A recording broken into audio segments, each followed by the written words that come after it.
यहाँ पे स्टार्ट हो गई है। Now let me start the screen share.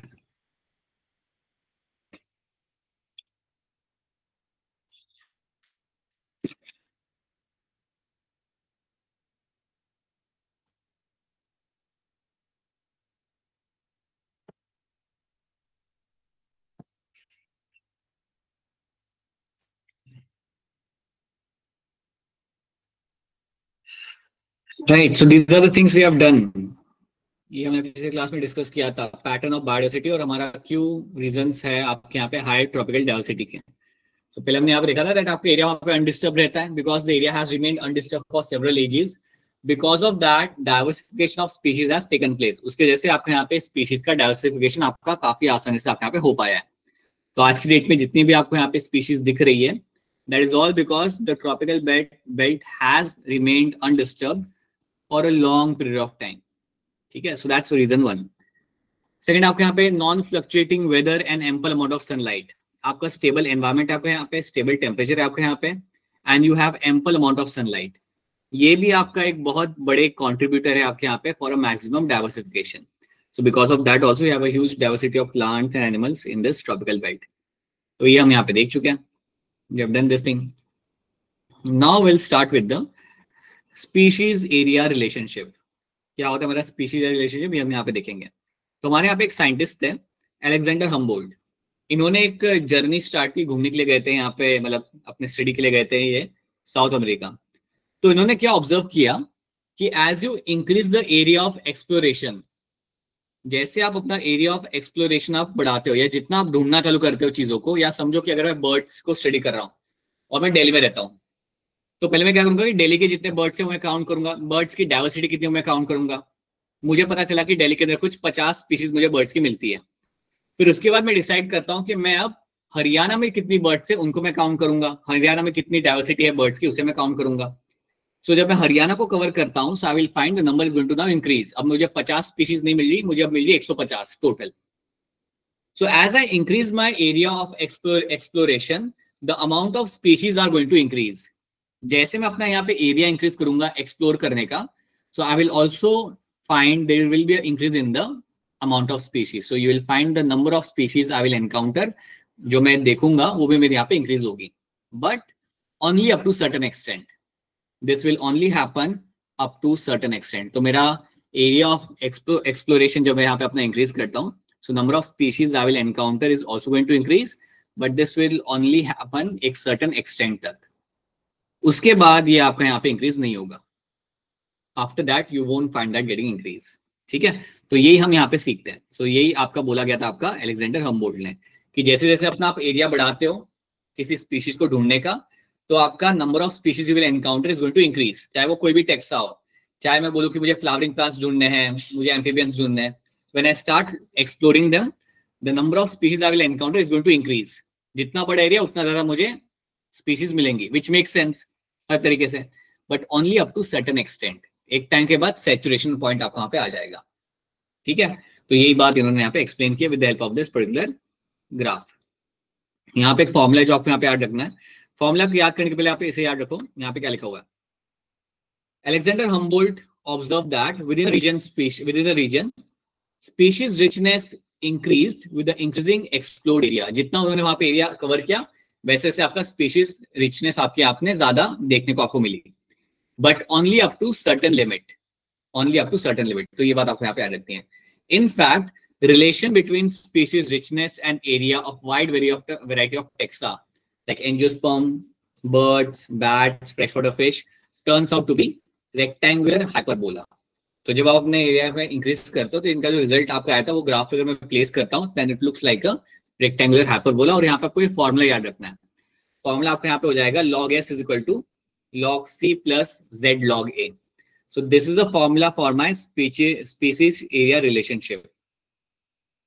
So species area relationship को लेके ये आपके यहाँ पे आपका फॉर्मूला आपके यहाँ पे बन जाता है।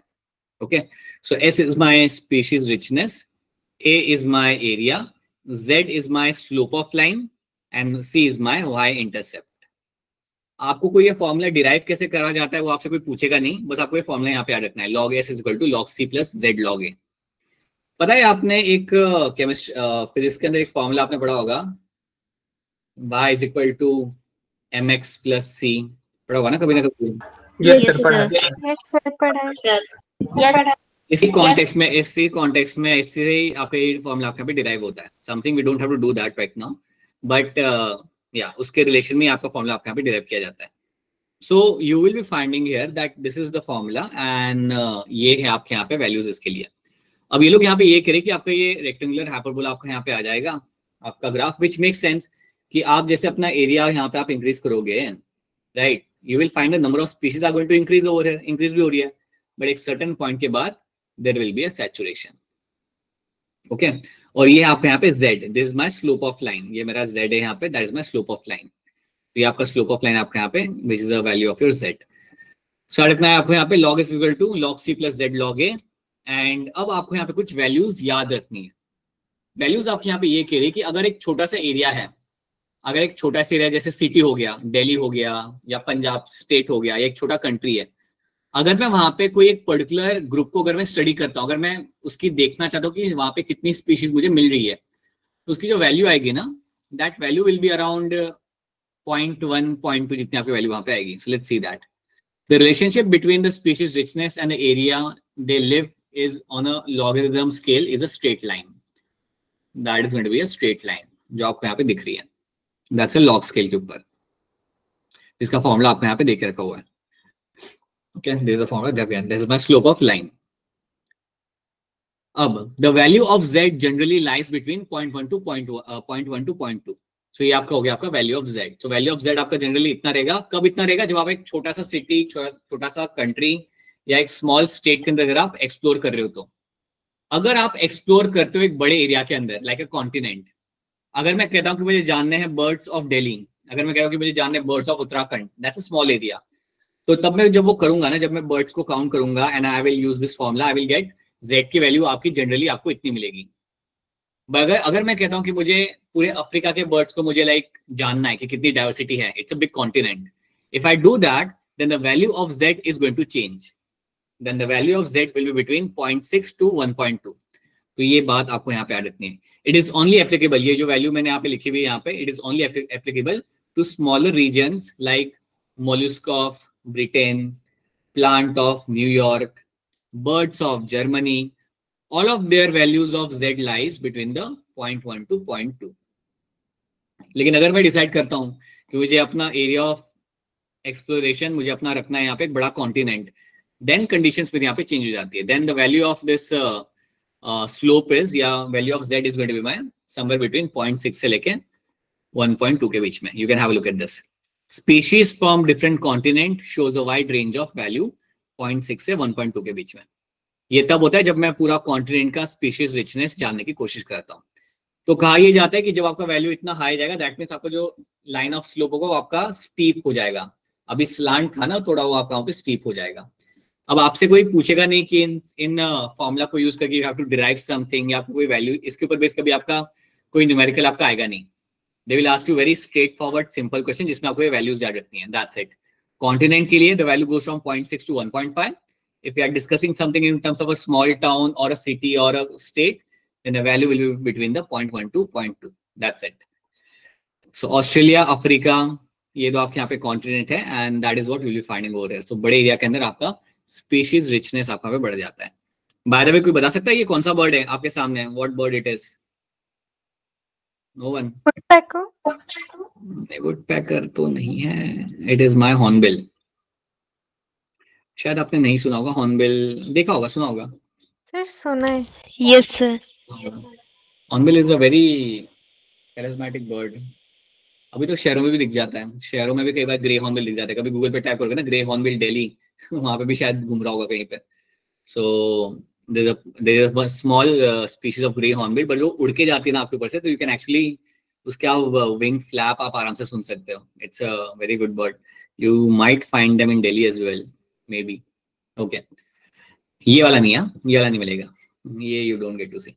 Alright, so that is something we have seen. अब इसका आंसर मुझे यहाँ पे दो। एज आई होप पहले मुझे ये बताओ, I hope species area relationship आपको यहाँ पे क्लियर है। I hope this story is clear to all of you. Yes, sir. Alright, now tell me, as we go from equator towards the poles, the species diversity, as we grow from equal to grow the species diversity, इसके लिए आपको handles करना पड़ेगा वो आपकी कैसे बदलेगी जब मैं इक्वेटर से पोल की तरफ जा रहा हूं तो मेरी स्पीशीज डायवर्सिटी यहाँ पे क्या होगा। बताइए Anshika Sharma. Option B, decreases. अच्छा, मुस्कान क्या लग रहा है आपको? Sir option B. And Tamanna Thakur? Sir option B. और ऐसा क्यों होता है तमन्ना, क्यों डिक्रीज होती है वहां पे? सर क्योंकि जो सनलाइट होती है वो कम प्रोड्यूस होती है जिसकी वजह से फोटोसिंथेसिस कम होती है पोल्स में, इसलिए।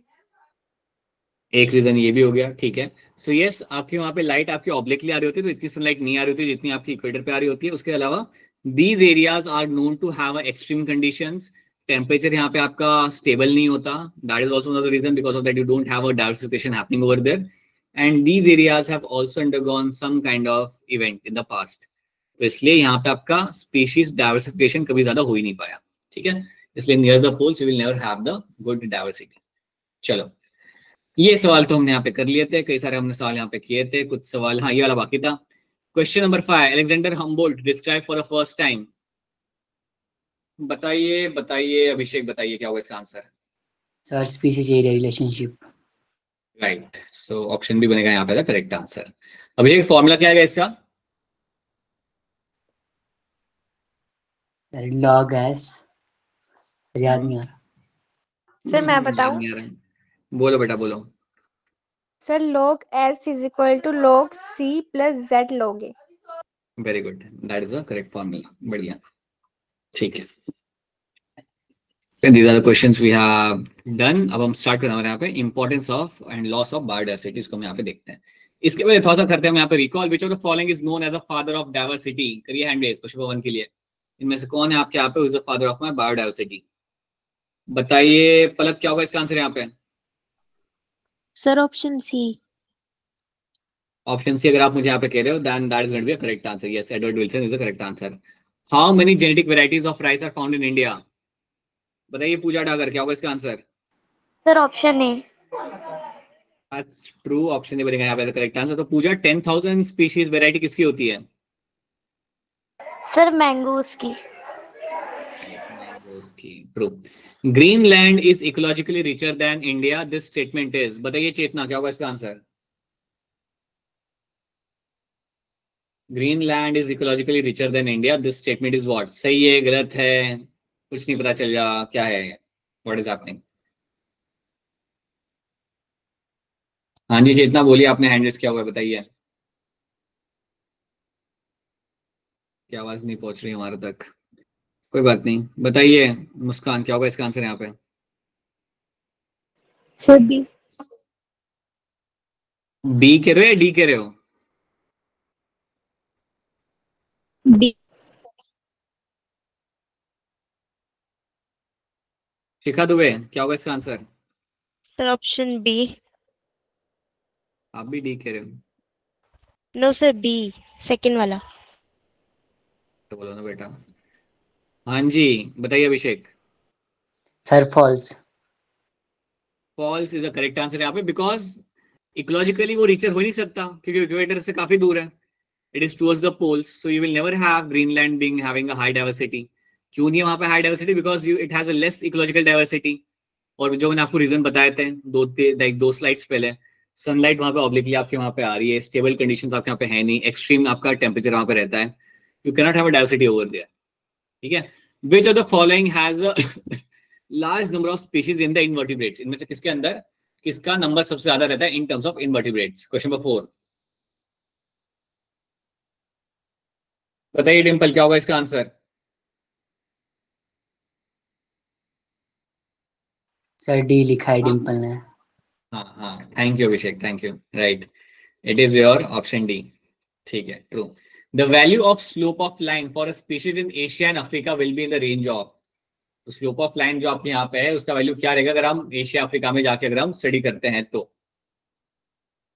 बताइए शगुन कौंडल, क्या होगा इसका answer? A option. Sana Khan, आपको क्या लग रहा है? Sir A option. Right, 0.6 and 1.2 के बीच में। Okay, so that is now my importance of biodiversity, ये हमने यहाँ पे देख लिया. सो अब हम समझते हैं यहाँ पे that why we have to conserve them. So will slowly try to understand those things. अब जनरली जो आपका वाइल्ड लाइफ होता है, जो आपका बायोडाइवर्सिटी होता है ना, वो होता है रेजिलिएंट. रेजिलिएंट मतलब वो खुद से अपने आप को लाइक सर्वाइव कर सकता है. It can actually increase its number और all by itself, and it can like it doesn't need human intervention. अगर एक लायन फॉरेस्ट में रह रहा है तो उसे ह्यूमन नीड की जरूरत नहीं, उसको ह्यूमन हेल्प की जरूरत नहीं. अगर एक वल्चर फॉरेस्ट में रह रहा है देन ही doesn't depends on human beings. वो अपना खुद से सर्वाइव कर सकता है एंड अपना नंबर बढ़ा सकता है. So generally biodiversity is going to be resilient. Okay, but अभी क्या हो रहा है, because of the human pressure, या मैं कहूँगा कई बार मैनमेड एंड नेचुरल कैलामिटीज की वजह से the number is getting affected. So occasional disturbance, natural and manmade, is a reason for their decline. ये आपके रीजन यहाँ पे बन रहे. बेसिकली मैं कहूंगा मैनमेड आपका बड़ा रीजन है, and because of that the number over here of this species is declining right now. Invasion of alien species, कई ज्यादा बाहर से स्पीशीज आपकी आ रही है उस हैबिटेट के अंदर, तो उससे भी आपके यहाँ पे प्रॉब्लम क्रिएट हो रहा है. तो अभी हम यहाँ पे क्या सीखेंगे, विल ट्राई टू अंडरस्टैंड कि कैसे आपकी बायोडाइवर्सिटी आपकी कम होती है, रीजंस क्या होते हैं, and how we can conserve them. तो अभी तो हम यहाँ पे ये सीखेंगे कि उनका कम होने का रीजन यहाँ पे क्या होता है. So will try to understand those things. Okay, now we do not know how this attributes are linked to a species richness in community, but एक बात याद रखना, कहा यह जाता है कि अगर एक एरिया के अंदर अगर आपके पास ज्यादा स्पीशीज रिचनेस है, अगर एक एरिया के अंदर यू हैव ज्यादा स्पीशीज रिचनेस, देन वहां पे आपकी बायोमास की प्रोडक्टिविटी भी आपके यहाँ पे ज्यादा होगी.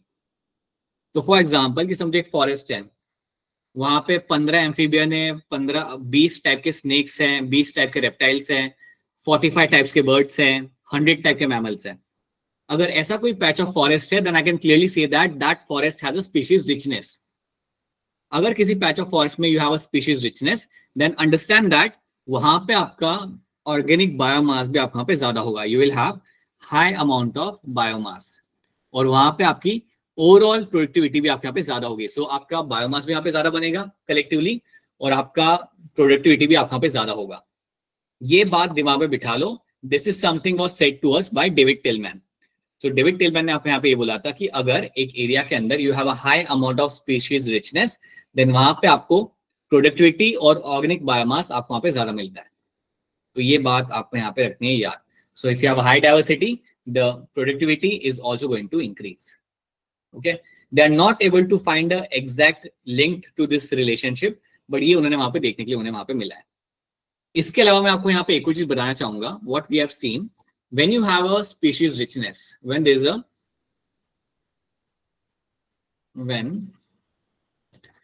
habitat has species richness, when habitat has a species richness, तो वो टाइम पे आपको यहाँ पे याद रखना है. What you have to remember here is कि इससे एक तो ये होता है that you will have a high productivity, you will be having the high productivity. Second thing, this habitat will be much more stable. It will have a stable habitat, or I would say it will have a stable diversity. It will have a stable diversity. So fluctuate नहीं करता diversity यहाँ पे. अगर we have a more number of species, that will not fluctuate कि अभी ज्यादा है कल कम हो गया. It will always have a stable diversity. And third thing, it is going to be resilient to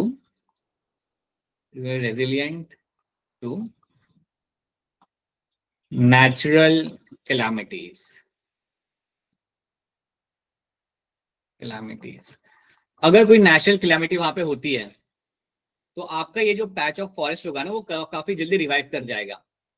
resilient होने का मतलब ये होता है कि अगर आपको कुछ हो रहा है वहां पे, अगर आपके फॉरेस्ट के अंदर कोई डैमेज हो रहा है, तो उसको आपका फॉरेस्ट कैसे रिवाइव कर रहा है, how it is getting back to normal condition and how early it is coming back. तो ये आपको यहाँ पे होते हुए मिल जाएगा.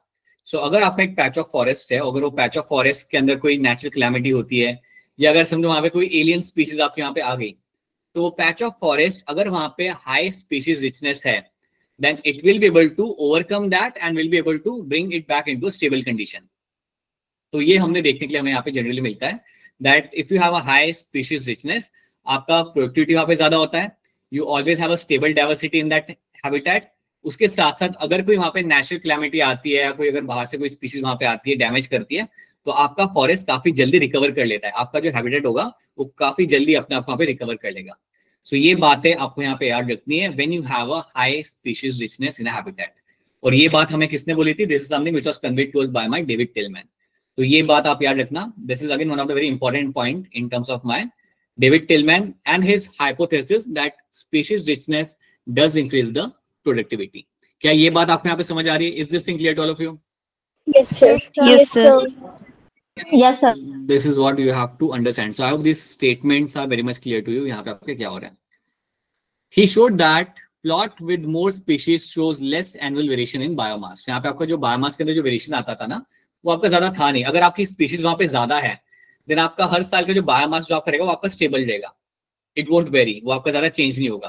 तो ये बात भी आपको याद रखनी है that if you have a good amount of species and the annual biomass जो आपका बनता है ना हर साल का, वो आपका ज्यादा वेरी नहीं करता, वो आपका स्टेबल रहता है। So that is also one more thing which you have to remember in this. ठीक है, तो यहाँ पे आप देख सकते हो, यू कैन सी इंसेक्ट, वहां पे एक स्मॉल इंसेक्ट है। वैसे कौन सा इंसेक्ट है ये? Grasshopper. Grasshopper, right? We don't exactly know how, but we know that species richness is vital for the functioning of the ecosystem. We need different kind of diversity, चाहे वो insect हो, fungi हो, plants हो, reptiles हो, we need them. We don't exactly understand how they function, but they do have an impact on the overall ecosystem. यही वो यहाँ पे बताने की यहाँ पे कोशिश कर रहे हैं। Okay? So यहाँ पे कुछ सीरियस चीजें यहाँ पे आ गई है। फॉरेस्ट और साइड में आपका स्केलेटन है वेल का, प्राणी किसका स्केलेटन है। Do the loss of species really affect the ecosystem functionality or the survival of the humanity? क्या अगर हमारे यहाँ पे स्पीशीज जा रही है, then will it have an impact on the ecosystem functionality or survivability of the human beings? क्या humans को अफेक्ट करेगा, क्या इकोसिस्टम को अफेक्ट करेगा? Let's try to understand those things. Now, एक आपके यहाँ पे हाइपोथेसिस है जिसे हम कहते हैं revert proper hypothesis. Revert proper hypothesis, तो इसमें आपका क्या किया जाता है ना, आपका एक प्लेन है, इमेजिन करो कि आप प्लेन में बैठे हुए हो और प्लेन के अंदर लगे हुए कई सारे स्क्रू ड्राइवर। ऑब्वियसली प्लेन है ना, तो प्लेन भी बना हुआ ना स्क्रू ड्राइवर से, जिसको हम कहते हैं rivets, which we call them as the rivets over here. Okay, तो प्लेन इससे आपका बना हुआ है। अब समझो आप बैठे बैठे बोर हो रहे हो, आपने रिवेट्स निकालना चालू किया है। तो जब आप रिवेट्स निकाल लो, ऐसे तुम ऐसे खड़े खड़े तुम वहां से रिवेट्स निकालो, निकल भी रहे, तो रिवेट्स को निकालना इज सिमिलर टू कि आपने एक स्पीशीज को वहां से निकाल दिया फॉरेस्ट में से। इमेजिन दैट कि एक रिवेट को निकालना इज सिमिलर टू कि आपने एक फॉरेस्ट में से एक स्पीशीज को आपने खत्म कर दिया। तो जब तुम अपने सीड के रिवेट्स निकाल लोगे तो कोई दिक्कत नहीं आएगी। ज्यादा क्या होगा, तुमने अपने सीड के रिवेट निकाल दिए, बाजू वाले के सीड के रिवेट्स निकाल दिए, तो उसका सीड खिलेगा, गिर जाएगा वो आदमी, इतना ही होगा। ठीक है, अभी तक चलो तभी ठीक है, कुछ इतना दिक्कत नहीं आ रहा। आपके जैसे और भी कई सारे लोग निकाल लोगे रिवेट्स, और कुछ लोगों ने प्लेन के इंपॉर्टेंट हिस्से से रिवेट्स निकाल लिए, जहां पे विंग लगा हुआ है वहां से उन्होंने निकालना चालू कर दिया। अब आपका यहाँ पे दिक्कत आएगा, now your plane will start to wobble. अब आपका यहाँ पे प्लेन आपको वॉबल करना चालू करेगा, क्योंकि अब आपने एक्सीडेंटली कुछ ऐसी इंपॉर्टेंट जगह से आपने रिवेट निकाल लिया and you didn't even realize that, वो टाइम में तुम्हें पता भी नहीं था कि क्या हो गया। So you have removed that particular species from the ecosystem and now the plane will start wobbling over there. और इस रीजन से आप यहाँ पे कह सकते हो कि now there is a possibility कि आपने एक इंपॉर्टेंट कंपोनेंट आपने निकाल दिया and now that can actually affect the complete human life. तो देखो यहाँ पे क्या होगा, a airplane is held together by several rivets to keep it properly operational. तो यहाँ पे आप एयरप्लेन को देखो एज अ इकोसिस्टम और रिवेट्स को आप यहाँ पे देखो as a species. Just wait a minute, एक सेकंड रुक जाओ बेटा, एक सेकंड रुक जाओ अभी। ठीक है फ्रेंड्स, चलो हम देखते हैं। सो यू विल फाइंड रिवेट्स हमने यहाँ पे निकालने चालू किए। अब देखो यहाँ पे क्या होता है। नाउ यू विल फाइंड, जैसे अगर आपने यहाँ पे निकालने चालू किया यहाँ पे, now this will create a issue over there. If every passenger starts popping out rivets, it may ultimately affect the functionality of the airplane और द इकोसिस्टम। यहाँ पे वो अपने एयरप्लेन की फंक्शनैलिटी और इकोसिस्टम में आपको यहाँ पे फर्क पड़ेगा। सिंपल सी बात है, वो पायलट भी बैठ के सोच रहा होगा पता नहीं ये लोग क्या कर रहे हैं, प्लेन अब कंट्रोल से बाहर जा रहा है। So things will start happening over there. So that is how the plane will start wobbling. Plane आपका इस तरीके से वो वॉबल करना चालू करेगा और तब भी लोग रुक नहीं रहे। इंटरेस्टिंग बात है कि तब भी अभी लोगों ने रोके नहीं है वो लोग। दे आर स्टिल थिंकिंग कि चलो कोई बात नहीं, इतना तो चलता है, and they are still living the remaining rivets वहां पे। तो जब लोग वहां पे रिवेट्स निकालते रहेंगे, देन अल्टीमेटली आप वहां पे क्या होगा, यू विल फाइंड नहीं आया क्रिश बचाने के लिए, the plane will end up dying over there, right? So loss of important rivets may result in the collapse of the airplane. That's the ecosystem. अगर आपने कुछ important rivets वहां से निकाल दिया, आपने कोई important species आपके यहाँ पे निकाल दी, तो आपका plane आपके यहाँ पे collapse हो जाएगा। ठीक है, मैं आपको एक रियल स्टोरी बताता हूँ। चाइना की एक रियल कहानी है, it is a true story. उसमें हुआ क्या था, let me see if I have a slide over here to explain that. So China में क्या हुआ था, लाइक ये काफी पुरानी बात है, रफली 500-600 ईयर्स बैक पुरानी बात है। सो चाइना में डिसाइड किया था उन लोगों ने that they had this plan to remove the pest from the agricultural land. उनका ये प्लान था कि एग्रीकल्चर फील्ड के अंदर जितना भी पेस्ट होता है ना, उसे हम सबको खत्म कर देंगे। So the plan was to remove all pest, to remove all pest. सारे पेस्ट को रिमूव करने का इनका यहाँ पे प्लान था। कि प्लान तो उनका ये था कि जो आपके जो पेस्ट होते हैं ना, उन सबको हम खत्म करें। पेस्ट मतलब आप समझ सकते हो, यहाँ पे you will have your rats, आपके यहाँ पे आ गए जो फील्ड को खाते थे, आपके इंसेक्ट आ गए जो फील्ड को खाते थे, उसके साथ साथ इवन बर्ड्स। बर्ड्स में कौन, आपका स्पैरो। तो उन्होंने एक मीटिंग लगाई अपनी, सब लोगों ने मिलकर मीटिंग लगाई, सारे गांव के लोगों ने, गांव और जो भी डिस्ट्रिक्ट के लोग थे, उन्होंने मीटिंग सेट की और उन्होंने बोला कि यार एक काम करते हैं, अगले 1 महीने के अंदर सब मिलके काम करते हैं and get rid of all the pest, right? तो उन्होंने जितने भी रैट थे उन्हें मारना चालू किया, इंसेक्ट्स को खत्म किया जितना कर सकते थे वो, एंड स्पैरोज। क्योंकि स्पैरोज क्या करते थे, जितना भी वो लोग अपना ग्रेन्स बनाते थे ना फील्ड के अंदर, उनमें से 5 या 10% आपका स्पैरोज कंज्यूम करती थी। सो 100 में से अराउंड लेट्स से 10% आपका या 5% आपके यहाँ पे स्पैरो कंज्यूम करती थी। खाते थे बर्ड्स से तो खा लेते थे थोड़े बहुत grains.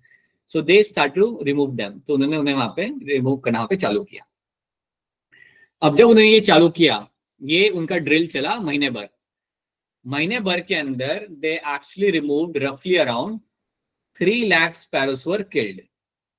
So 3 lakh sparrows were killed, were killed. मतलब उन्हें इतना, एक तो वो लोग जहां पे भी स्पैरोज थे उन्होंने मारना चालू किया, जहां पे उनके नेस्ट थे वो नेस्ट को निकाल के उन्हें खत्म करना चालू किया, जहां पे स्पैरोज बैठती थी उन ट्रीज को काटना चालू किया ताकि स्पैरोज वहां पे बैठ ना पाए। Many sparrows actually died while flying also, उड़ उड़ के थक गए and they start collapsing in the ground. तो ऐसे करके कुछ 3 लाख स्पैरोज को इन्होंने यहाँ पे खत्म कर दिया। सो बेसिकली मैं यहाँ पे कह सकता हूँ that human being right now is 1 and sparrow is going to be 0। Boxing match की तरह, स्पैरो पहले राउंड के बाद स्पैरो 0, ठीक है? तो इन्होंने यहाँ पे कर दिया। अब जब उन्होंने यहाँ पे ये चीज कर ली, दे वर हैप्पी कि 1 महीने बाद सब खत्म था, सूखा, कोई स्पैरो कुछ नहीं वहां पे।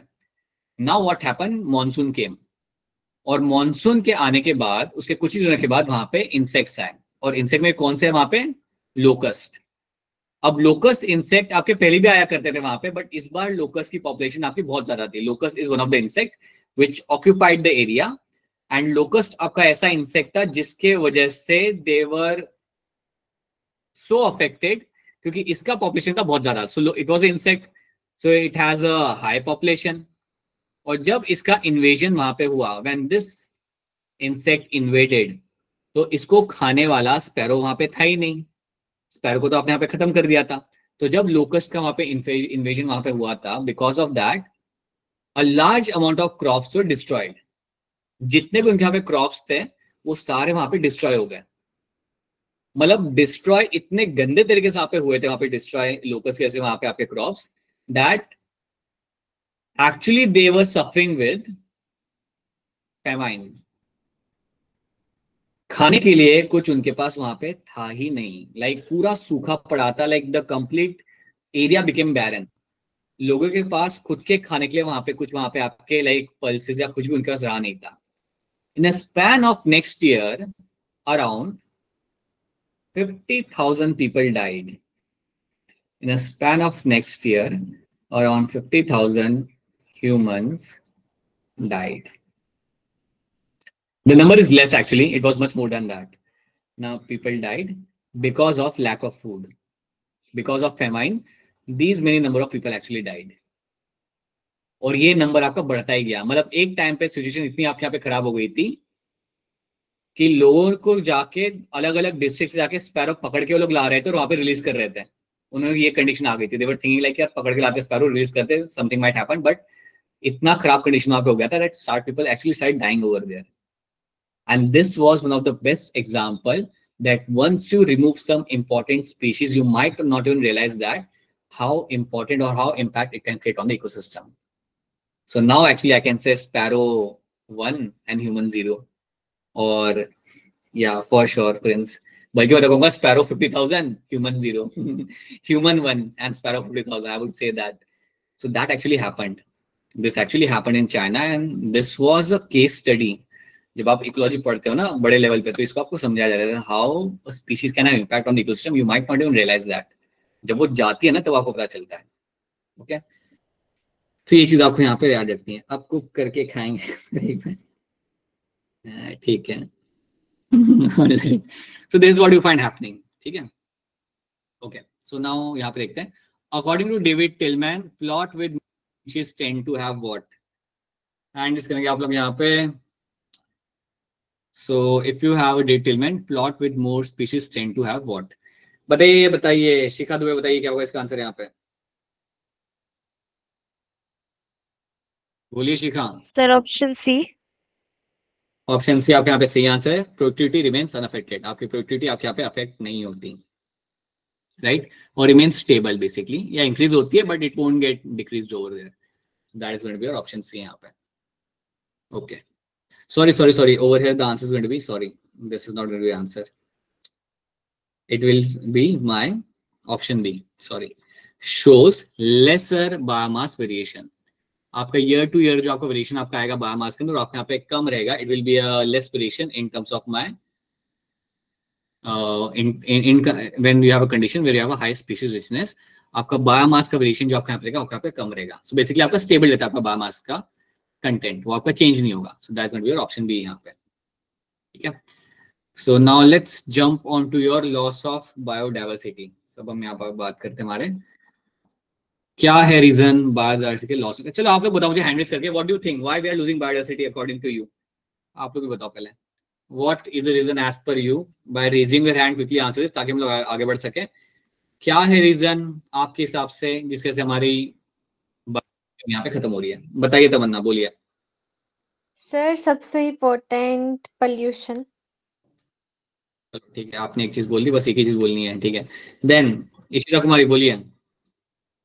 सर मेरा भी पोल्यूशन ही था कि ह्यूमन इफेक्ट कर रहे हैं बायोडाइवर्सिटी को। ठीक है, शिखा दुबे बताइए। सर पोचिंग, एनिमल हंटिंग की वजह से। Poaching, right. Komal Pandey. Sir globalization. Globalization. Okay, I am assuming that you want to say using natural landscape for growing industries and everything. All right, ठीक है, industrialization हम यहाँ पे डाल लेते हैं। Industrialization, ठीक है, बताइए अभिषेक। सर मेरा भी सेम पॉइंट था, बस एक और कर दो सर, डिफोरेस्टेशन। डिफॉरेस्टेशन, बताइए चेतना। सर सेम ही था, डिफोरेस्टेशन। डिफॉरेस्टेशन था, और कुछ किसका है क्या? बस, अरे प्रिंस बताओ कुछ। सर एलियन स्पीशीज का इन्वेजन। एलियन स्पीशीज का इन्वेजन। हाँ जी तमन्ना, और क्या बोलना चाहते हो आप? Sir natural disasters.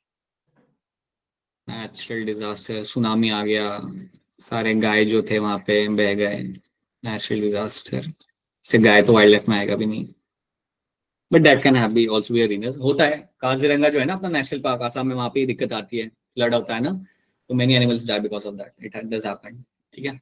या these are the reasons over here, आपके सारे रीजंस यहाँ पे आपके वैलिड है। इट्स कि पोल्यूशन हो गया, पोचिंग हो गया, इंडस्ट्रियलाइजेशन आपका यहाँ पे हो गया, कटिंग ऑफ ट्रीज आपका हो गया, एलियन स्पीशीज आपके वहां पे आ रही है। These are all the reasons for the loss of biodiversity, that's true. Now so human induced pressure जो होता है ना, उसे हम कहते हैं एंथ्रोपोजेनिक प्रेशर। तो याद रखना, जब भी आपका ह्यूमन इंड्यूस्ड प्रेशर होगा, so whenever you have a human induced pressure, so whenever you have a human induced pressure, देखो आधे से ज्यादा चीजें तो ये सब में से ह्यूमन से हो रहा है, नेचुरल डिजास्टर को छोड़ के बाकी सब ह्यूमंस का ही रीजन, ह्यूमंस का से ही होता है। तो ह्यूमन इंड्यूस प्रेशर जो आपका यहाँ पे होता है उसको हम बोलते हैं यहाँ पे as anthropogenic pressure. So human induce pressure को हम बोलेंगे यहाँ पे एज एंथ्रोपोजेनिक प्रेशर। ये बात, ये टर्म से आप वाकिफ हो जाओ। अगर ह्यूमंस कुछ इम्पैक्ट क्रिएट करे then you will use a term like anthropogenic pressure. ठीक है, चलो। So the colonization of Pacific Islands resulted in an adverse effect on the biodiversity of the island and lot of the species were lost as a consequence. So कई सारे हमारे island थे जहाँ पे humans पहले नहीं थे, जब उन्होंने जाके रहना चालू किया तो वहाँ की बायोडाइवर्सिटी वहाँ पे कम हो गई। So that actually happened. Okay. So जैसे जैसे ह्यूमन ने कॉलोनाइज करना चालू किया कई सारे आइलैंड्स को, वहाँ पे जाके जब उन्होंने रहना चालू किया तो जो स्पीशीज वहाँ पे मिला करती थी वो वहाँ से निकल गई, दे वेंट एक्सटिंक्ट। जैसे यहाँ पे हम यहाँ पे देख पा रहे हैं, colonization of Pacific island led to extinction of more than 2000 species of birds. Imagine 2000 से ज्यादा स्पीशीज आपकी बर्ड्स की खत्म हो गई because of the colonization of the Pacific island. So that's something you can understand how strong impact humans have on the ecosystem. आप देख सकते हो यहाँ पे ह्यूमंस जब जाते हैं इन्वेट करते हैं तो कैसे यहाँ पे आपका प्रॉब्लम क्रिएट होता है। रेड लिस्ट के बारे में आप यहाँ पे जानते हो, we have discussed this thing very clearly. IUCN red list comprised of organism that have been threatened with extinction. ये बात हम ऑलरेडी पढ़ चुके हैं, so we won't be wasting time on this. So tiger आपका हो गया, some crab हो गया आपका यहाँ पे, everything red list will have every type of species they will have. और वो एक्चुअली मैं आपको बताता है, वो एक्चुअली आपको हेल्प करते हैं जानने में कि उसका स्टेटस क्या है। So you can take certain kind of steps to conserve them. Okay. Now recently कौन कौन एक्सटिंक्ट हुआ हम यहाँ पे देख लेते हैं। एक है आप यहाँ पे डोडो। डोडो आपको मिलता है मॉरिशस के अंदर, आपने इसके बारे में शायद देखा होगा पिक्चर के अंदर या कार्टून के अंदर। सो डोडो जो आपके यहाँ पे बर्ड था, हाँ डोडो जो आपके यहाँ पे बर्ड था ना, बेसिकली आपको फ्लाइटलेस बर्ड था। तो जब मॉरिशस के आइलैंड पे जब लोगों ने जाना चालू किया, सो इसमें दो चीज हुई। एक तो ये फ्लाइटलेस बर्ड था, so it is a very good source of food, आप लोग समझ सकते हो, it can become a very good source of food. Second thing, ये ह्यूमन से डरता नहीं था, it never felt threatened by the human beings, और उसमें ही इसको दिक्कत आ गई। इसको ह्यूमन से डर लगता नहीं था तो ये ह्यूमंस के आसपास घूम लेता था वहां पे, तो लोगों ने जाके इसको पकड़ लिया। जैसे डॉग्स घूम रहे होते वैसे इसको भी जाके पकड़ लिया ह्यूमंस ने, and they cooked the dodo over there. तो डोडो आपका वहां पे हो गया आपका extinct. So that is one of the reason for dodo going extinct. Then we have a quagga, in Africa में मिलता था ये, but now it has gone extinct. We have thylacine. Thylacine आपका वो हो गया, याद है मैं पढ़ा था तास्मेनियन वुल्फ करके, which was there in the yes sir marsupials के डाइवर्जेंट इवोल्यूशन में जब हम देख रहे थे वहां पे तास्मेनियन वुल्फ, दैट वाज माय थैलेसिन। हाँ जी, वो है मेरे यहाँ पे थैलेसिन, जो भी आपके यहाँ पे एक्सटिंक्ट हो चुका है। So these are some of the species which have gone extinct, right. Then we have a Caspian tiger, ये भी आपका एक्सटिंक्ट हो चुका है पोचिंग की वजह से। बाली टाइगर एंड जवानियन टाइगर, सो ये सारे के सारे जो आपके स्पीशीज है ये आपके अब नहीं मिलते हैं। जो अपने पास अच्छे नंबर पे बचा है वो अपना है Bengal tiger, that is in a good number, right. बाकी जितने भी आपके टाइगर्स है ना, सुमात्रन टाइगर, उनका नंबर भी काफी कम है। साइबेरियन टाइगर का नंबर अच्छा है, बट बंगाल टाइगर का नंबर सबसे बेटर है, because we have taken some strong steps for the conservation. Indian government ने काफी स्ट्रॉन्ग स्ट्रिंजेंट स्टेप्स लिए हैं उनके कंजर्वेशन के लिए, because again it is a charismatic animal and also a source of tourism, right. Stealer sea cow Russia में मिलती थी, बड़ी अभी आपकी एक्सटिंक्ट हो चुकी है। So these are the species which have gone extinct. Okay, so precisely 27 species of organism have been disappeared in the last 20 years. एक और आपकी स्पीशीज में यहाँ पे लिखना चाहूंगा, you have a passenger pigeon. एक और आपके यहाँ पे स्पीशीज थे आपके यहाँ पे, that was my passenger pigeon. हाँ, पैसेंजर पिजन। अब पैसेंजर पिजन क्या था, इसे वर्ल्ड वॉर के टाइम में इसको वो लोग मार के खा लेते थे। लोग पिजन ऐसे उड़ के जा रहा होता था, they used to hunt this pigeon and that used to become a source of food. इसको इतना यूज किया गया, इसको इतना लेक हंट किया गया that it went extinct ultimately. तो ये भी आपका एक एग्जांपल बताता है जिसको लाइक ये कंज्यूम हो गया। So now current scenario of threat, we have birds which are declining, mammals are also declining, amphibians ज्यादा थ्रेट पे है। ये बात अपने दिमाग में बिठा लो। अगर आपसे कोई पूछता है कि कौन सा टेक्सा है जो बहुत ज्यादा थ्रेटेंड है because of the human induced pressure, then आपका आंसर यहाँ पे होगा आंखें बंद करके amphibians. Amphibians are declining at such a alarming rate, and there might be a likely chance that many species will be lost. So अगर आपसे कोई पूछे कि which species has a highest like threat to go extinct, or which taxa will get more affected because of the human induced pressure and global warming, that is our amphibians. So amphibians are like declining at a very higher rate right now. Okay, more than 1500 species, 15,500 species face the threat of extinction. इतनी सारी species के ऊपर threat है extinct होने का. सो बहुत likely chance है कि कई सारी स्पीशीज तो आपके बच्चे लोग देख भी नहीं पाएंगे. लाइक अगर वैसे ही चल रहा तो great Indian bustard you might not be able to see in the like 20 years down the line, right. तुम लोग भी ऐसी बात कर रहे होगे कि हमारे सर बताया करते थे ग्रेट इंडियन बस्टार्ड, हमने भी नहीं देखा, तुम्हारे लिए तो है भी नहीं अभी वो देखने के लिए, right. So this might potentially happen with you. So there are many species with like such kind of status. Okay. So Earth has gone through 5 mass extinction. याद रखना Earth के ऊपर ऑलरेडी आपके 5 बार मास एक्सटिंक्शन हो चुके हैं. आपने वो देखा होगा ना कार्टून में, आपका एस्ट्रॉइड आके गिर रहा है, आइस एज हो रहा है. So ऐसे आपके 5 मास एक्सटिंक्शन आपके Earth के ऊपर हो चुके हैं. और अभी जो हो रहा है उसे हम कहते हैं 6th one. So 6th one जो आपका यहाँ पे हो रहा है, that is because of the human induced pressure. एक बात याद रखना, extinction is something which is common on earth. Extinction होना काफी कॉमन था अर्थ के ऊपर. जैसे आपका मैमथ आया, मैमथ गया. सैबर टूथ आया, सैबर टूथ आपका आया, वो भी आपका एक्सटिंक्ट हो गया. So many species came, survived and they went extinct. But अभी का जो आपका 6th एक्सटिंक्शन है ना, वो बहुत अलार्मिंग है हमारे लिए. ये एक तो पहली चीज ये हमारा हो रहा है ह्यूमंस की वजह से. The 6th one is going on right now because of human induced pressure, and the problem is ये हो रहा है एक बहुत हाई रेट के ऊपर.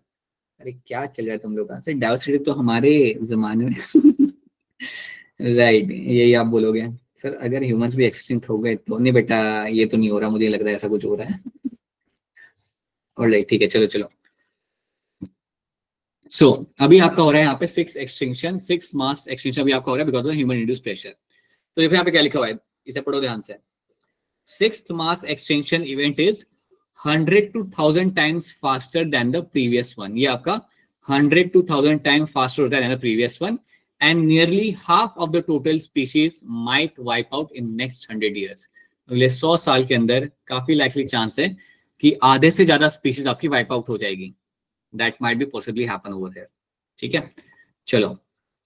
Now let's try to understand कि ऐसा हो क्यों रहा है. Now let's try to see that why this is happening. एक बात याद रखना कि ये सब हो रहा है ह्यूमन इंड्यूस्ड प्रेशर से. And now let's pay attention to those reasons over here. तो reasons आपके सामने यहाँ पे आ चुके हैं. The reasons are habitat loss and fragmentation, over-exploitation, alien species invasion, and co-extinction. ये है आपके यहाँ पे 4 reason. Because of that, the biodiversity is under threat. ठीक है, habitat loss, over-exploitation, alien species invasion, and co-extinction.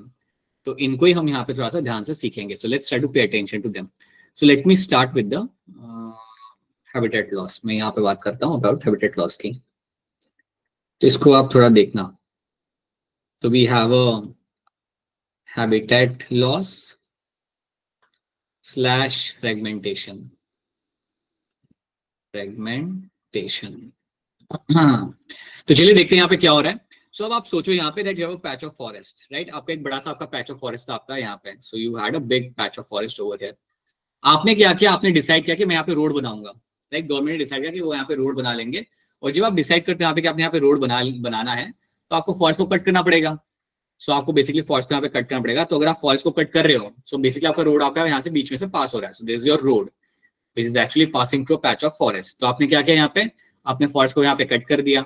अब क्योंकि मैंने यहाँ पे अपने फॉरेस्ट को यहाँ पे कट कर दिया रोड बनाने के लिए, सो because of that now I will have 2 small patches of forest. तो यहाँ पे एक मेरा पैच ऑफ फॉरेस्ट मेरे यहाँ पे रह जाएगा. Let me use a different colour. So I will have 1 patch of forest over here, right. और दूसरा पैच ऑफ फॉरेस्ट मेरा यहाँ पे आ जाएगा. तो ये जो चीज आपकी यहाँ पे हुई, this is example of my fragmentation. यहाँ पे आपका हुआ fragmentation. So fragmentation simply means when you have a continuous patch of forest is divided into multiple patches. एक आपका continuous patch of forest था जिसको आपने multiple patches में यहाँ पे divide कर दिया, इसको हम बोलते हैं यहाँ पे ऐसा fragmentation. अगर ऐसा हो रहा है तो कई बार पता है क्या होगा, ये वाली स्पीशीज आपकी क्रॉस नहीं कर पाएगी रोड को, वो वहां पे रह जाएगी. And sometime what will happen if the species will try to cross the road पे आने के लिए लाइक हाई स्पीड में आपके व्हीकल्स पास हो रहे होते हैं. आप में से आप सब लोग दिल्ली से ही हो, लेकिन अगर आप कभी हाईवे पे जाओगे ना, लाइक कभी अगर आप कोई फॉरेस्ट वाले एरिया में अगर आप जाते हो, देन कई बार वहां पे बोर्ड ला के रखा होता है that animals are crossing over here on the regular basis, so you should drive slowly over there. तो कई बार आपका वाइल्ड लाइफ का डेथ इस वजह से ही होता है. काफी बार आपका वाइल्ड लाइफ का डेथ होता है बिकॉज ऑफ द रोड किल, क्योंकि आपके वो एनिमल क्रॉस कर रहा होता है एक पैच से दूसरे पैच को, और उस दौरान it will come across the human beings and will die. So that is also one of the reason for a loss of biodiversity. उसके साथ साथ अगर आपका फॉरेस्ट गया, सिंपल सी बात है, अगर आपका फॉरेस्ट गया तो फॉरेस्ट के साथ साथ जो वहां पे आपकी स्पीशीज थी वो भी आपके यहाँ पे गई. तो इमेजिन करो that you have such a large patch of forest. आपका एक बड़ा सा आपका फॉरेस्ट का यहाँ पे पैच है. आपने क्या किया, आपने एक सर्टेन पार्ट यहाँ पे आपने निकाल दिया, इतना पोर्शन आपने यहाँ पे निकाल दिया फॉर एग्रीकल्चर पर्पस के लिए. अब सिंपल सी बात है बेटा कि अगर आपने इतना पैच यहाँ से निकाल दिया, देन दैट मीन्स कि आपका वहां से उतना डाइवर्सिटी भी आपका चला गया. और कई बार तो ऐसा होता है कि जैसे आपने वो पैच निकाल दिया ना, तो यहाँ पे जो आपकी स्पीशीज थी सेंटर में, अब वो सेंटर में रही भी नहीं, वो एकदम कॉर्नर में आ चुकी है. जो स्पीशीज मेरी सेंटर में थी, क्योंकि आप इतना पैच तो निकाल दिया, तो वो सेंटर में नहीं रही. So they will start living that area. वो उस एरिया से निकल के कहीं और चले जाएंगे. अगर वो किसी और एरिया में गए तो शायद उन्हें वहां पे खाने के लिए मिले ना मिले, उनके टाइप का फॉरेस्ट मिले या ना मिले, and they might go extinct. तो ये भी हमने होते हुए देखा है. So this is what you find happening in habitat loss and fragmentation. So deforestation has been the major reason for the loss of biodiversity. अगर आपसे कोई पूछता है कि क्या है आपका reason for the loss of biodiversity, आपका आंसर यहाँ पे बड़ा ही आसान सा होगा, it is my deforestation, habitat loss and fragmentation. एक बार आपके एनिमल का हैबिटेट गया तो कहाँ जाएगा, और क्योंकि उसके पास जाने के लिए कोई जगह है नहीं, अल्टीमेटली स्ट्रेस में आके एनिमल कोई नॉर्मल बिहेवियर तो शो करेगा नहीं, it will end up dying, right. आप ये बात समझो कि अगर आप फॉरेस्ट को निकाल रहे हो तो वहां पे जो बर्ड्स होते हैं वो वहां से निकल जाएंगे. They will not find a new place, and once they don't find a new place they will eventually end up dying. मतलब उनकी वैसे डेथ नहीं होगी, लेकिन वो रिप्रोड्यूस ही नहीं कर पाएंगे, और अल्टीमेटली आपकी स्पीशीज वहां पे आपकी एक्सटिंक्ट हो जाएगी. So this is what you find happening over there. तो ये चीज आपको होते हुए वहां पे आपको मिल जाती है. ठीक है, सो कैन सी यहाँ पे आप देखो पूरे एरिया को इन्होंने निकाल के अपना पूरा अपने खुद के पर्पस के लिए यूज किया जा रहा है. So this what actually happening very rapidly at Amazon rain forest में. बहुत ज्यादा आपका यहाँ पे कल्टिवेशन आपका यहाँ पे किया जा रहा है. They are converting the forest into a agricultural landscape and it will have a severe impact on the ecosystem collectively. Forest गया तो ऐसे एनिमल रोड पे आ जाएंगे. ये सीन तो गुजरात में बहुत कॉमन है. ये सीन तो अगर आप जूनागढ़ जाओगे ना, जूनागढ़ में अगर कभी आप जाओगे रात को आइसक्रीम खाने के लिए रोड पे निकलोगे ना, you might come across a lion. इतना कॉमन है वहां पे. वो इतना कॉमन है कि मतलब जब सामने से लायन आता है ना, तो लोग जैसे कुत्ते को नहीं भगा रहे होते हैं हट हट हट करके चप्पल निकाल के, वैसे भगा रहे होते हैं, और वो भाग भी रहा होता है. इंटरेस्टिंग बात ये होती है, वो भी भागते कि अरे ये क्या हो गया करके वो भाग रहा होता है. I am not even joking right now, like you actually find that happening, right. This is so common in certain parts of Gujarat that you have this गिर नेशनल पार्क, और वो लायन का पॉपुलेशन अब बाहर निकल जाए फॉरेस्ट में. Forest is बहुत वो नहीं है, like it's a very concise piece of land. तो वहां से वो बाहर निकल रहा है, now it is spreading in different parts of the state. वो जो वो बाहर निकल रहा है तो ह्यूमन के टच में वो आता ही है. It is very common. मतलब ऐसे लाइन वहां पे खड़ा होता है, लोग वहां पे वीडियो निकाल लेते हैं उसकी खड़े होकर, वहां पे कोई भाग भी नहीं रहा होता. सो this is what you find happening in this. यहाँ पे आप देख लो कौन सा एनिमल है आपका, ये नीचे जो बैठा हुआ है कौन सा है? Sir Cola. कोला नहीं, कोआला, राइट. वाला. हाँ. And this is the animal of Australia, which you can see because of the loss of forest. वो बिल्कुल वहाँ पे now it has to go to a rehab center. कुछ forest तो रानी वहाँ पे, वो rehab center में रहेगा. So this is what you find happening. So habitat loss will affect the species diversity over there. ठीक है, क्या चल रहा है तुम लोग का यहाँ पे? सर कैमरा नहीं, वो कैमरामैन यहाँ पे रिस्क नहीं होता बेटा. यहाँ पे लायन को लेके कोई वो नहीं होता. इवन अगर आपको भी देखना हो ना तो आपको फॉरेस्ट में जाने की जरूरत नहीं है. You stay in Junagadh for few days, और अमरेली वहां पर थोड़े दिन आप रहते हो ना, आपको वैसे दिख जाता है. खेतों में भागते हुए दिख जाएगा आपको वहां पे, सुबह रोड क्रॉस करते हुए आपको वहां पे दिख जाएगा. You find that happening and people don't even react now. वैसा भी नहीं होता कि अरे लायन आया, वो ऐसे रिएक्ट भी नहीं करते. बस देख लेते हैं। ऑलराइट, सो रेन फॉरेस्ट आप यहाँ पे देख पा रहे हो कि यहाँ पे एक आपको सैटेलाइट इमेज आपको दिखाई गई है कि पहले आपका कितना कवर था फॉरेस्ट का, अभी आपका कितना हो गया। You can very clearly see that the difference can be very clearly seen. 2001 से लेके 2007 के बीच में a large chunk of forest has been lost. So आपका पहले आपका 14% एरिया आपके यहाँ पे कवर किया गया था आपका रेन फॉरेस्ट ने, and now it has gone down to 6%. So that is quite alarming, which you can see. So rapid deforestation going on a top at the moment. Okay.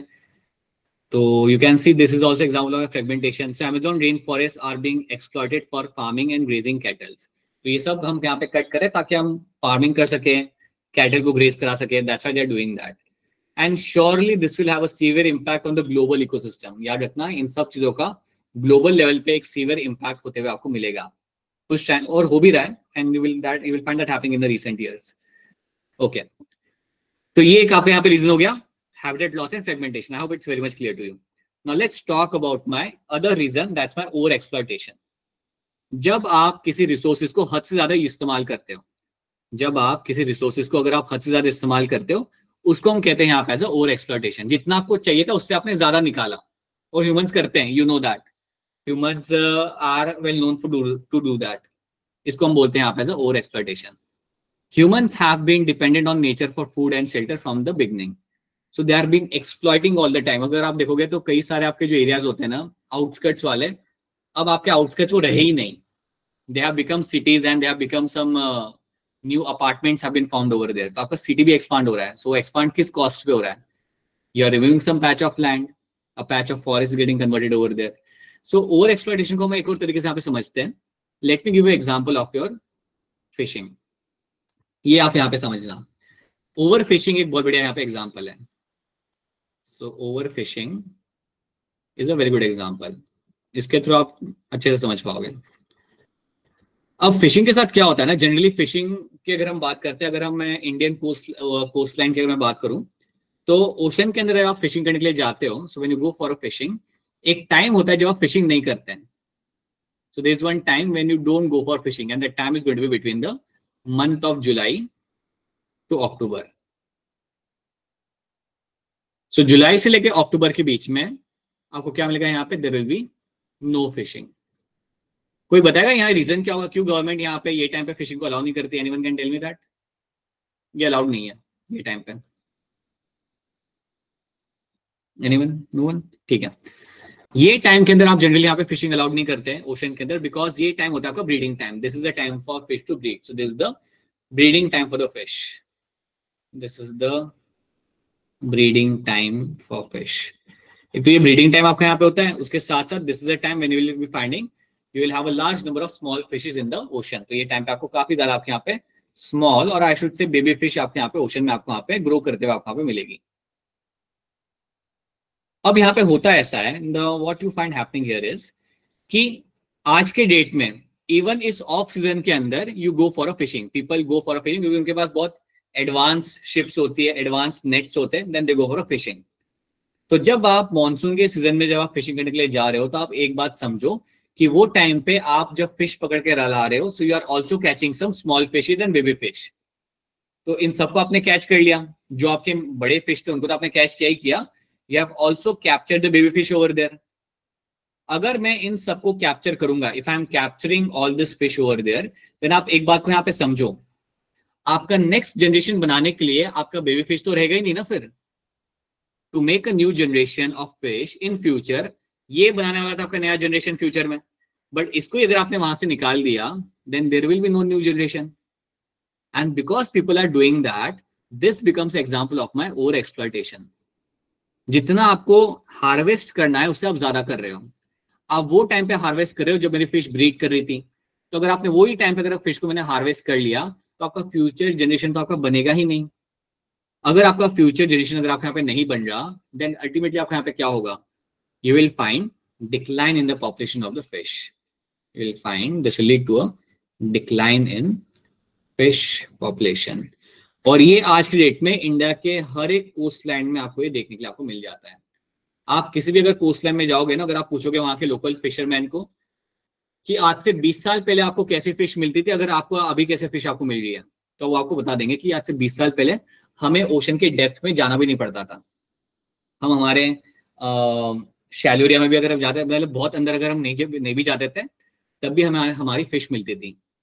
And this happened to me few days back, few in the month of August, I was in one of the coastal area पे था मैं। So वो time पे I have actually observe this, that when I was talking with one of the fishermen, then I actually asked them that how the things were before and how the things are now right now. So they actually told me that 20 years back we never had to go to into depth of the waters. मतलब ocean के अंदर बहुत अंदर तक जाने की जरूरत नहीं पड़ती थी। 3-4 किलोमीटर की रेंज में आपको अच्छा खासा हार्वेस्ट वहां पे मिलता था। बट आज की डेट में we have to go like 8, 10, 15 kilometre आपको दूर तक जाना पड़ता है और तब जाके हमें कुछ वहां पे हार्वेस्ट मिलता है। And that is all because of the over exploitation. So this is what you find happening over there. ठीक है, तो ये चीज आपको यहाँ पे याद रखनी, this is what you have to know over here, and this becomes example of my over exploitation. जो आप अभी भी अगर आप किसी भी कोस्ट लाइन पे अगर जाके अगर आप बात करते हो, अगर आप डेटा निकाल के देखते हो, you will find there has been a strong decline in the fish population and we have no clue how it is going to impact the complete ecosystem, but it is happening right now. ठीक है, तो ये बात आपको यहाँ पे रखनी है याद। मैं तो सिर्फ एक्वेरियम में ही देखा है। हाँ बेटा, हम लोग तो, आप तो ऐसे भी दिल्ली वाले हो ना आपके पास क्या ही होगा coast line, but still this is what you find happening. अब इसका सॉल्यूशन क्या है? सॉल्यूशन इसका यहाँ पे होता है आपका sustainable use of resources. Solution आपका सिंपल है, आपको ओवर यूज नहीं करना है and you have to do the sustainable use of, there should be a sustainable use of resources.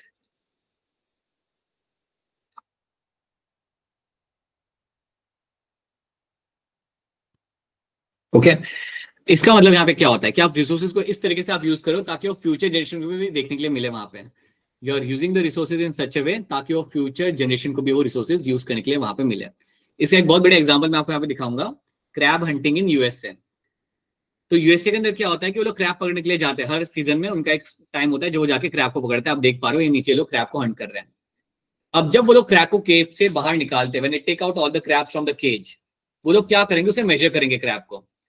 आप यहाँ पे देख रहे हो ये डिवाइस आप जानते हो, इट इज वर्नियर कैलिपर, जो तुम फिजिक्स में इस्तेमाल करते होगे तुम लोग, इसको लोग यहाँ पे यूज करेंगे, है ना। अब ये लोग करते क्या है, रूल बड़ा सा सिंपल है यहाँ पे।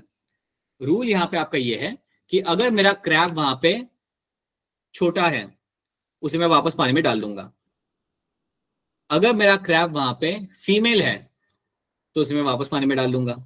ये दो रूल है आपके। अगर क्रैब का साइज काफी छोटा है, चाहे वो मेल हो फीमेल हो, उसे मैं पानी में वापस डाल दूंगा। अगर क्रैब मेरी फीमेल है, चाहे वो बड़ी भी हो, तभी मैं उसे वापस पानी में डाल दूंगा।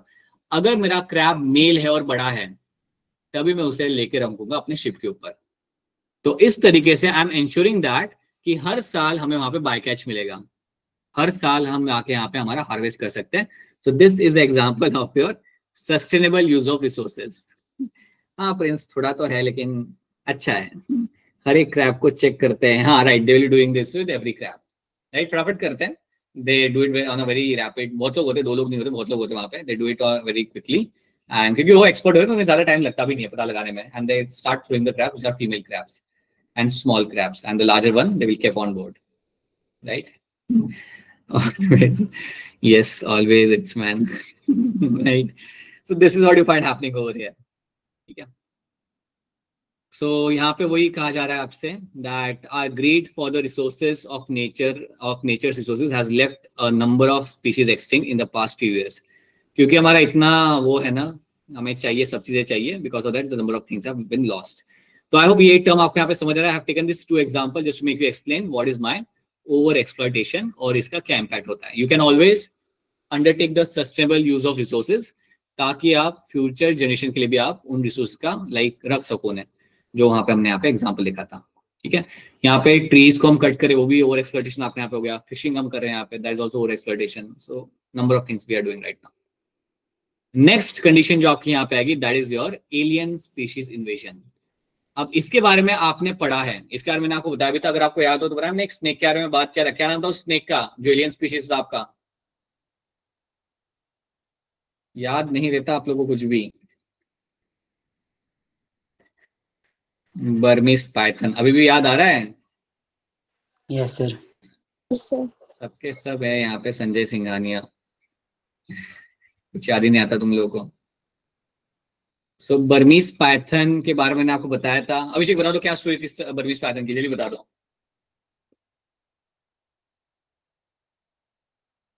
बोलो अभिषेक।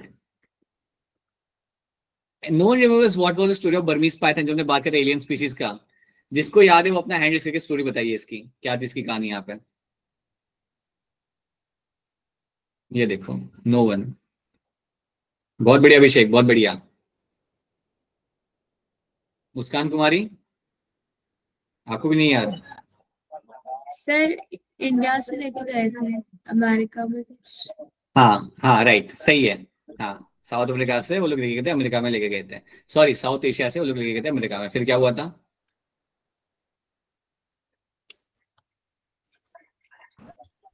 सर उसे डाला गया था कहाँ पे? वहाँ पे यूएसए में।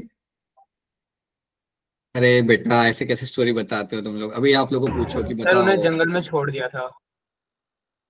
पालने के लिए लेके गए थे जंगल में, उन्हें कब छोड़ा गया? सर जब वो बड़े हो गए ना तो फिर वो लोग मतलब राइट, बेबी पाइथन्स लेके गए थे, बड़े हो गए तो उन्हें छोड़ दिया, तो वो वहाँ की नेटिव स्पीशीज से कम्पीट करने लगे।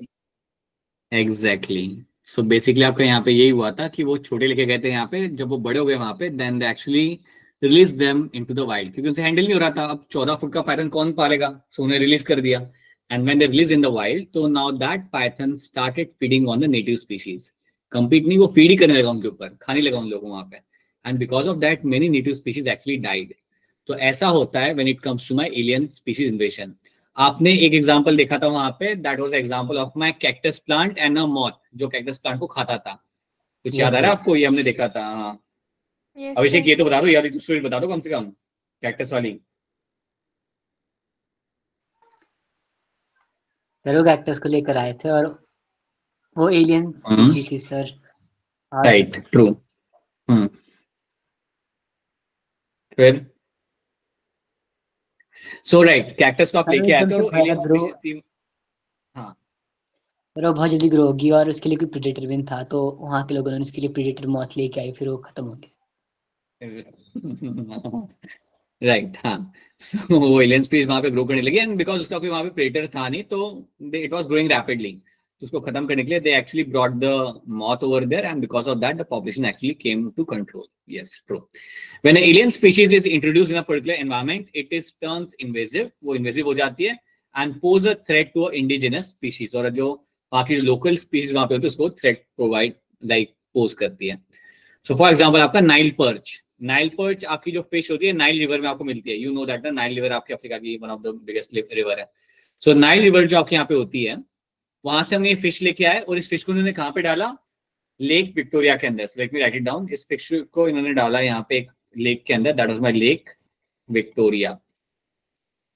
जैसे इस फिश को इन्होंने डाला लेक विक्टोरिया के अंदर, वहां पे you had around 100 species of cichlid fish. वहां पे आपको एक पॉपुलेशन मिलता था चिचिलेट फिश का। इनका नंबर वहां से हो गया गायब। क्यों गायब हो गया? बिकॉज ये जो नाइल पर्च था वो उन सबको खा गया। So more than 100 species of cichlid fish got extinct because of my Nile perch. और नाइल पर्च का वो लेक विक्टोरिया में उसे कोई खाने वाला वहां पे था भी नहीं। तो जब उन्होंने वहां पे उसे रिलीज किया, सो इसने बाकी सारी फिश को खा गई, and that also becomes example of my alien species इन्वेशन। ठीक है। हाँ बेटा, इतनी बड़ी, बेटा इतनी बड़ी। देन यू हैव प्लांट्स के नाम। अब अगर आपको याद हो तो मैंने आपको कुछ प्लांट्स के नाम बताए थे आपको यहाँ पे। एक था आपका lantana camera, then you have a parthenium, and then you had a water hyacinth. Let's have a look. Parthenium is a carrot grass, ये आप जानते हो। It also causes you the allergic reaction, हमने पढ़ा था अपने चैप्टर 2 के अंदर। That's one example. You also have a lantana camera, इसके फ्लावर अच्छे लगते हैं लेकिन आपका ये इन्वेसिव स्पीशीज है। ठीक है। And then you have a water hyacinth. These three plants are seen in India and they have been a problematic plant for us. ये इतने इन्वेजिव है कि इनकी वजह से मेरे लोकल प्लांट्स ग्रो नहीं कर पाते हैं, और इन प्लांट्स को कोई खाने वाला भी हमारे पास है नहीं। कोई ऐसा डियर भी नहीं है या कोई ऐसी बकरी भी नहीं है जो इनको आके खा ले। Right. So you have a condition that these three species are example of my alien species, और इनकी वजह से भी आपका नंबर आपका यहाँ पे लाइक काफी इंपैक्ट हो रहा है आपके इकोसिस्टम को। तो ये पॉइंट भी आपको यहाँ पे रखना है याद। एक तो बड़े कॉमन है सर हिमाचल के लोग, हाँ बेटा ये बड़े कॉमन है। राइट। प्रिंस कह रहा है अभिषेक को कि कैमरा ऑन कर लो। राइट। हाँ शगुन, बताइए क्या सवाल है आपका। Okay, so that is what you find happening in this. ठीक है, सो पाथियम, लैंटेना एंड इकोनिया are the species which are going to be invasive over here. Okay, then we have something like your coextinction. So now let's talk about my coextinction. तो ये हो गया आपका alien species invasion. तो ये भी आपका काफी प्रॉब्लमेटिक आपको यहाँ पता है, यू नो दैट। अब को-एक्सटिंक्शन में यहाँ पे क्या होगा ना, now let's try to understand this thing. It's a very simple thing. आपके पास दो स्पीशीज है और दोनों एक दूसरे पे यहाँ पे डिपेंडेंट है। For example, you have a flower, you have a plant which has a flower and there is a bat which does the pollination. तो दोनों यहाँ पे एक दूसरे पे यहाँ पे डिपेंडेंट है। अगर उस एरिया में से अगर मैं बैट को निकाल दूं तो मेरा जो प्लांट है वो भी मेरा वहां से एक्सटिंक्ट हो जाएगा। इसको हम बोलते हैं यहाँ पे the coextinction. So when you have a two species and both of them are dependent on each other, अगर आप एक को निकाल दोगे ना तो दूसरा भी आपका वहां से एक्सटिंक्ट हो जाएगा। That is something called as my coextinction. तो ये बात भी याद रखना कि को-एक्सटिंक्शन के अंदर आपका क्या होता है, way you have a two species, both of them are dependent on each other, if one goes extinct other will also not survive. जैसे कि आप यहाँ पे देख सकते हो पैरासाइट्स का एग्जांपल। सो पैरासाइट्स आपके रहते हैं होस्ट के अंदर, right. So you have a parasite which depends on the host. तो ये आपके यहाँ पे पैरासाइट है एंड ये आपका होस्ट के ऊपर डिपेंड करता है। अब ये जो आपका होस्ट फिश है, ये जो आपका यहाँ पे होस्ट फिश है, अगर ये मेरा एक्सटिंक्ट हो गया, अगर ये मेरा यहाँ पे एक्सटिंक्ट हो गया, अगर मैंने उसे वहां से खत्म कर दिया तो मेरा पैरासाइट भी यहाँ पे मेरा खत्म हो जाएगा। My parasite will also go extinct. So ये भी आपका पॉपुलेशन वहां से निकल जाएगा। तो that is one of the example कि अगर कोई समझो एक बैक्टीरिया है जो एक एनिमल भी डिपेंड करता है, अगर वो एनिमल गया तो बैक्टीरिया भी आपको वहां से एक्सटिंक्ट हो जाएगा। अगर आपका कोई एक निमेटोडा है जो एक प्लांट पे डिपेंड करता है अपने लाइफ साइकिल के लिए, अगर वो प्लांट वहां से गायब हो गया, if it got extinct, then that nematoda will also go extinct. इसको हम कहते हैं यहाँ पे को-एक्सटिंक्शन। इसका सबसे बड़ी एग्जांपल आपका यहाँ पे आएगा your pollination, pollinator and the flower. If the pollinator goes extinct, तो आपका फ्लावर भी आपका वहां पे एक्सटिंक्ट हो जाएगा। आप ये इमेजिन करो कि दोनों एक दूसरे पे ही डिपेंडेंट है। तो ये बैट इस फ्लावर को पॉलिनेट करता है और उसी बदले में बैट को यहाँ पे खाने के लिए उसको नेक्टर मिलता है या उसको पेटल्स मिलता है। अगर बैट को वहां पे खत्म कर दें, if you do the poaching of the bat, अगर उसे वहां पे खत्म कर दें, देन फ्लावर भी आपका वहां से एक्सटिंक्ट हो जाएगा। So this is a story of my coextinction. Right friends, that's true. Fig tree and the wasp, अगर वास्प आपका वहां पे गया, बिल्कुल सही, तो आपका फिग ट्री भी आप वहां पे सर्वाइव नहीं कर पाएगा। It will also go extinct over there. No sir, वो लैंटेना क्या, अच्छा लैंटेना क्या मेरा। Alright, so this is what you have to know in this. ठीक है, तो चलिए आपका यहाँ पे कॉन्सेप्ट है, हम लगा के देख लेते हैं कि आपका यहाँ पे क्या आ रहा है। Which of the following animal have not gone extinct recently, have not gone extinct recently.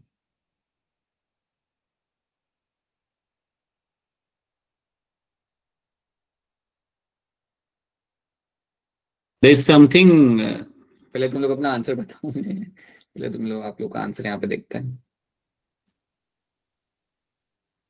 Hand raised, hand raised. Can you raise your hand again people, एक बार फिर हैंड रेज कर सकते हो अपना नीचे करके। अच्छा ठीक है, चलो थैंक यू। बताइए चेतना, क्या होगा इसका आंसर यहाँ पे।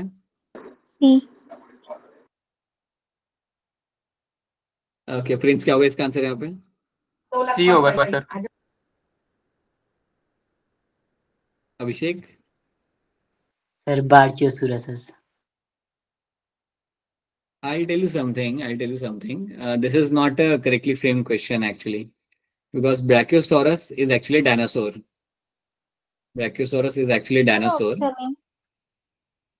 ये क्या कह रही है, ये कौन था, ये दीप्ति, दीप्ति क्या कहना चाहती है। Okay okay okay, got it. So sir मैंने नहीं बोला। हाँ ठीक है, सर तब ठीक है, तमन्ना कह रही है। ऑलराइट तमन्ना, रुक जाओ 2 मिनट। आपको ओके मेरी आवाज ही नहीं याद रहती सर, कभी आप मेरे हाँ, को मुस्कान बना देते हो, कभी दीप्ति। कोई बात नहीं बेटा, कोई बात नहीं, ठंड रखो। Okay, I tell you something. Okay, now it makes sense. Which of the following animal have not gone extinct recently यहाँ पे पूछा हुआ है, तो यस, ऑप्शन सी बनेगा यहाँ पे as a correct answer. Brachiosaurus is a dinosaur और ये बहुत पहले आपका निकल चुका है। So it has gone extinct way back. बाकी सारे तो आपके अभी भी गए, बाकी सारों का तो लाइक फोटो भी हमारे पास, quagga, dodo bird, Steller, sea cow, but brachiosaurus, that's true, it has gone extinct way back, recently नहीं हुआ है। So that is why option C becomes my correct answer. Momentarily, I thought they have framed the wrong question, but no, that's going to be Brachiosaurus. देखो क्या लिखा है यहाँ पे, brachiosaurus was a dinosaur which went extinct millions of year ago when one of the mass extinction event, rest all animals have just gone extinct in the recently, पिछले 500 साल के बीच में ये लोग निकल। Okay, now this is a summary of the topic which we have done. So याद रखना, एक बार फिर बता रहा हूँ, जब भी आपके सामने क्वेश्चन आएगा what is the reason for loss of biodiversity, आपको 4 रीजन आपको याद रखने हैं। Habitat loss, fragmentation, alien species invasion, coextinction and your over exploitation. ये 4 एग्जांपल याद रखना और इसको एनसीईआरटी में से पढ़ लो। जो भी आपके यहाँ पे एग्जांपल देके रखे हुए, Nile perch, lantana camera, you have to know all those things. Okay, so these are the things you have to remember over here, right. एक और बात याद रखना है यहाँ पे, आपकी जो रिवेट प्रॉपर वाली जो आपकी यहाँ पे हाइपोथेसिस थी, this was given by Paul Eldric. Paul Eldric ने ये आपके यहाँ पे हाइपोथेसिस आपके सामने यहाँ पे रखी थी, तो ये बात भूलना मत। कोई मुझे बताएगा कि डेविड टिलमैन ने यहाँ पे क्या बोला था हमारे सामने? Can anyone tell me what did David Tilman said? Hand raise करके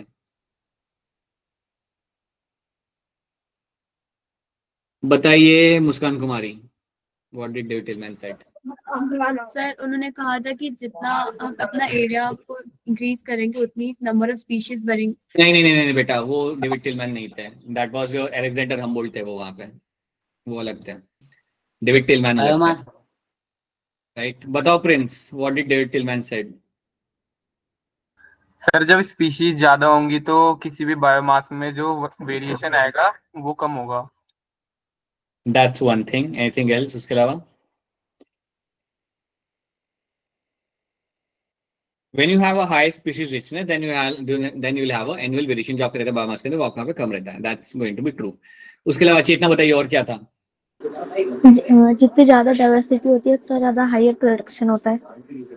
Right. So you'll have high productivity. If you have a high number of species in there, you'll have a high productivity over there.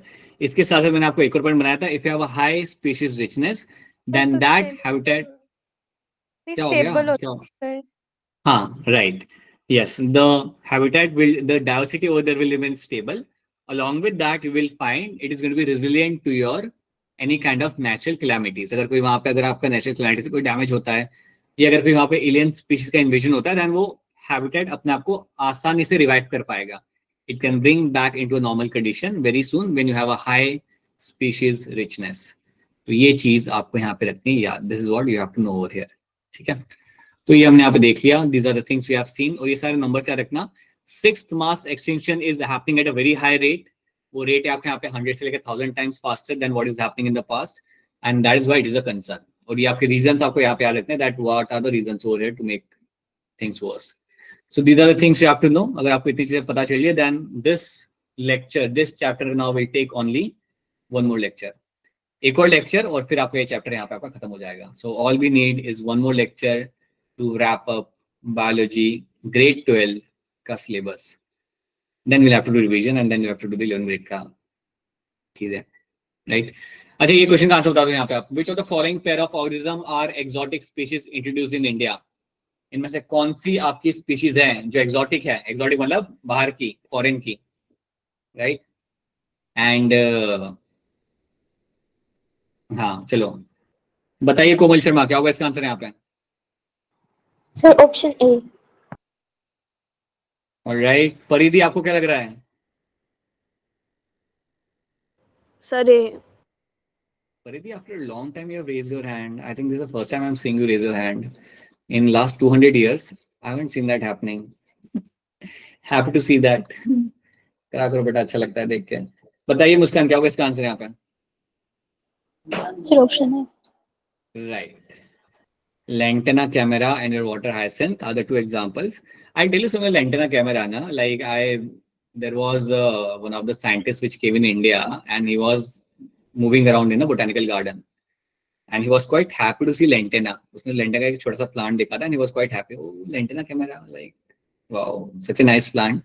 And we were like, ले जाओ अपने साथ अपने घर पे. Then he will realize how good that plant is going to be.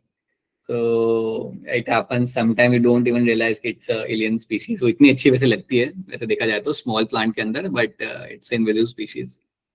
All right. Which endangered animal is a source of world finest, lightest, warmest and most expensive wool? सातुष, ये आपको मालूम नहीं होगा, ये बताता हूँ. इसका आंसर यहाँ पे आपका आएगा चीरू. अरे सुनो, कुछ भी। Chiru is basically it's a deer, it's hangul भी इसे हम यहाँ पे कहते हैं, it's a deer you find in Kashmir. ये क्या आपका डियर का स्पीशीज आपका यहाँ पे होता है जो मिलता है आपका यहाँ पे कश्मीर के अंदर। ठीक है, you might not be finding this question coming in future because ये काफी पुराना क्वेश्चन है, अब ये नहीं आएगा। बट याद रखना चीरू नाम का एक डियर होता है जो कश्मीर मिलता है, इसके वूल में से like you can make a shawl और something out of it, that's one thing, right. So that is what we have done आज के क्लास के अंदर। Let's keep it up to here only.